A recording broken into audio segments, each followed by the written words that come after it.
Today, chapter 1189, King of the World dropped. Now, I'm going to probably transition my second account into a One Piece account, so probably get ready for that. But like I said, 1189, King of the World dropped today. So we picked up where we left off, where Luffy is being stabbed by Emu. And as we can clearly see, Emu is not playing around. He puts him through a tree, like the other end of the tree, like on the other end of the tree, the sword is sticking out and it's not looking great for Luffy, alright? He looks like he's out for the count. Then we cut to the next moment where Usopp is having an observation hockey moment. As we can clearly see, he's having it, and like Nami's like, what the fuck is wrong with you, Usopp? Are you good? And then Nami or Usopp is like, yo, is Luffy going to be alright? Because he probably felt Luffy's hockey go down a bit, and he's like, oh my god, he might be done for. And then Nami's like, yeah, of course, he'll be fine. He's going to be fine for sure. But then Jinbei reminds her, saying that, you know, he swiftly defeated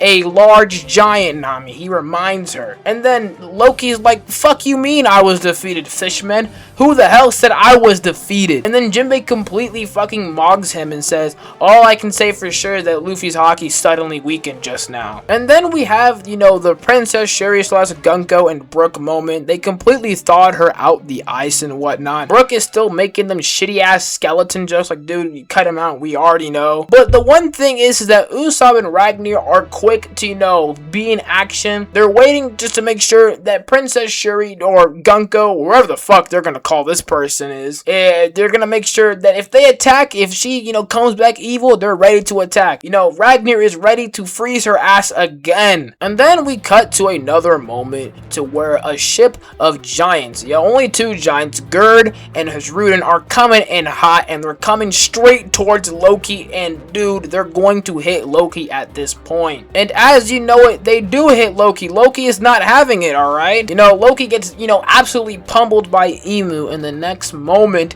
he's getting a whole entire ship dropped on top of him, alright? And then Chopper uses Monster Point or Guard Point to, you know, soften the fall between Hasruden, Loki, himself, and Gerd. Because at this point, dude, you know, Loki ain't having it, alright? This is not his arc, dude. This is not great. This is not good. The next moment is where Jinbei is like, Chopper, Gerd, Hasruden, what the fuck are you guys doing here? Gerd is, you know, complimenting Chopper, saying he's cute and reliable, and Chopper's still doing that weak-ass gag, you know, acting like he doesn't care and whatnot, calling him a big meanie, a jerk and whatnot. But Gerd is more focused on Loki's wounds, as his wounds are really bad, and this dude could be on the brink of death or be seeing death's door. Then Hasruden has a little moment in his head. Jarul is telling Loki to go back up, and Hasruden's like, wait a minute, but the kids. And Jarul is like, even if we rescue the kids, it's only going to be temporary. The reason why this man is here is to, you know, subjugate Elbaf by force. And do you really think they, you know, made this decision at the Reverie? Because at the Reverie, we don't really know if they really did make a decision like that, because we never got a full chapter focused on the Reverie meeting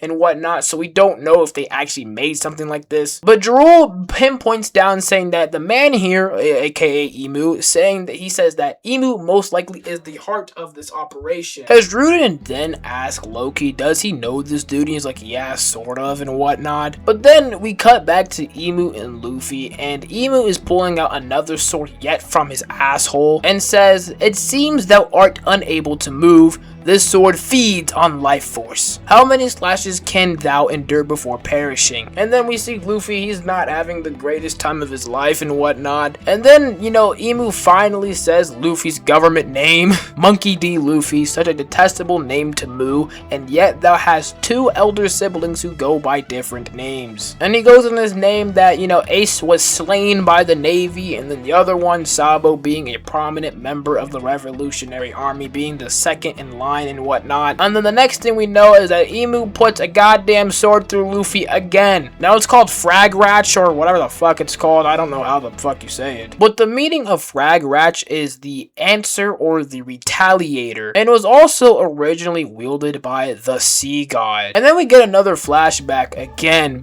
We're back in the Rocks flashback from a year ago. This is like right after they killed Harold and whatnot. Now Loki's, you know, remembering what the conversation was Loki is ready to do an all-out assault on the world government and find out who did this to his dad. Now, Shanks is trying to, give him some logic, time to bring him down to earth, saying, hey, the world government is clearly trying to take over Elbaf. Your top priority should prepare for war. Now, we don't know what war they're talking about, but it could be this one, it could be one in the near future, it could have been one where he wasn't there, but Shanks is saying that you must prepare for war. Now, Loki's like, full on war with the world government? I did not have that in mind, but this battle between I and the world government is clearly personal. I want to take revenge on who's responsible. And Shanks is like, and who do you think your target is? And he's like, all of the world government bastards. But then Shanks says, the one who tried to use Herald is the king of the world. And Jarul is like, dude, the world government does not have a sole ruler. I contradict everything they say.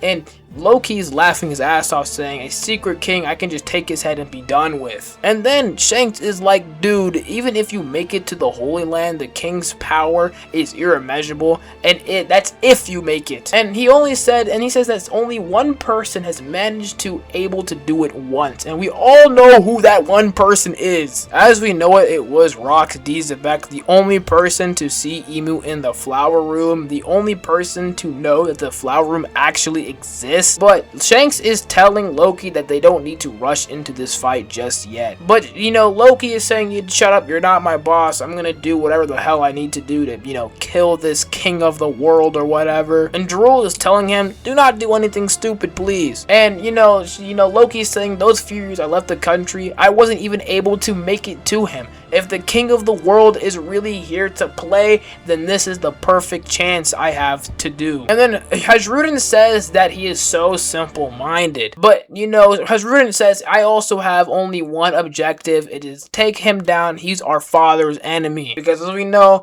Hasrudin is technically Herald's son. And then Jinbei is like, this is an unreal conversation. Then what does that make the five elders? Who do they serve? Are the five elders really the top of the world government, like they've been saying for a very long time? And Ragnar is still trying to freeze Gunko / Shuri or whatever, and Chopper being there to translate says, yeah, he is just still mad and whatnot. And then Brooke goes on to say that she's like a daughter, she's it's not her fault that she's being controlled. And Ragnar is having this image, Brooke and Gunko being related. That's a really funny moment, low-key. And then out of nowhere, Robin uses her little technique, saying, this is some really interesting conversation, but Chopper, you need to go to Huss Valley and come to the library right away. And as we can see, Soul is waving to Chopper. They're not that far off from the library, and I don't know what the hell is gonna go on in the library. Probably some Bibelo shit. Let's be honest, I don't trust Bibelo.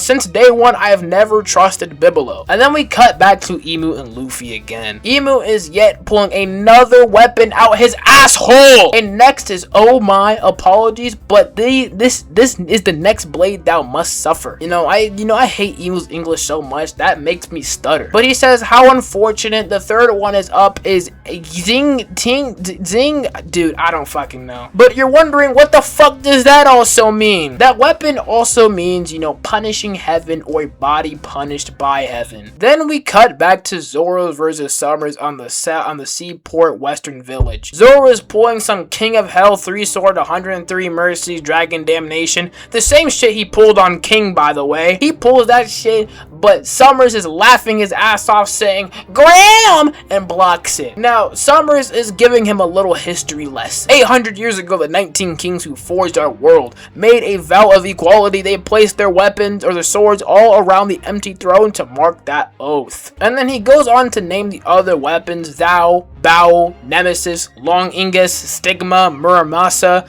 the 19 world weapons. They were all laid to rest there. But guess what? When the Great One revived us. With the omen, he granted us access to them. I'm not lying, their power is a legend that lives on through the great houses. This is the power that reigns over the world. Then we see the weapon. This weapon is called Graham. It is the weapon of the House of Shepherd, the house that he belongs in. So Shepherd Jupiter and, Shepherd Summers, they're basically in the House of Shepherd, and this is their weapon. And then we cut over to Sanji and Killingham. Sanji was probably getting the same lecture from Killingham, and Killingham shows them another weapon. It's called the House of Rimu Shifu. It's called Long Ingus. Now you're wondering, what the fuck does Long Ingus mean? Long Ingus is actually a name given to a Christian tradition by an unnamed Roman soldier who pierced the side of Jesus with a lance during his crucifixion. That also caused blood and water to pour out from the wound. And it's funny,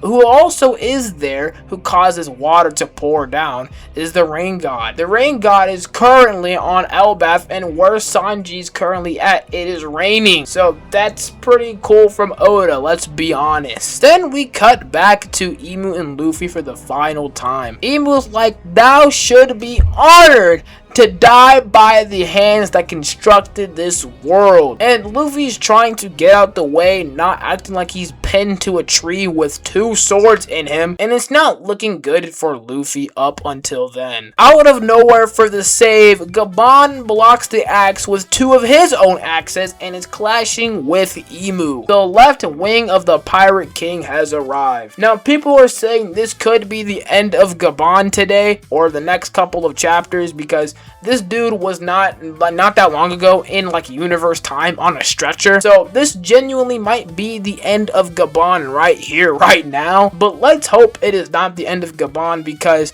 Oda doesn't kill his characters unless the author of JJK took over Oda's body and is controlling him. But yeah, that is all I got for today. That's basically what the chapter is about. This chapter is pretty dope. We get to see more of the 19 weapons. We get to learn more about the world government. I'm pretty hyped to see the Zoro versus Summers fight. I'm pretty hyped to see Sanji, unlocking that Lantern Conqueror's Haki with this fight against Killingham. I also want to see what the weapons do. I want to see what Graham and Long Ingus do. And I also want to see how Gabon would do against Emu during his current health right now.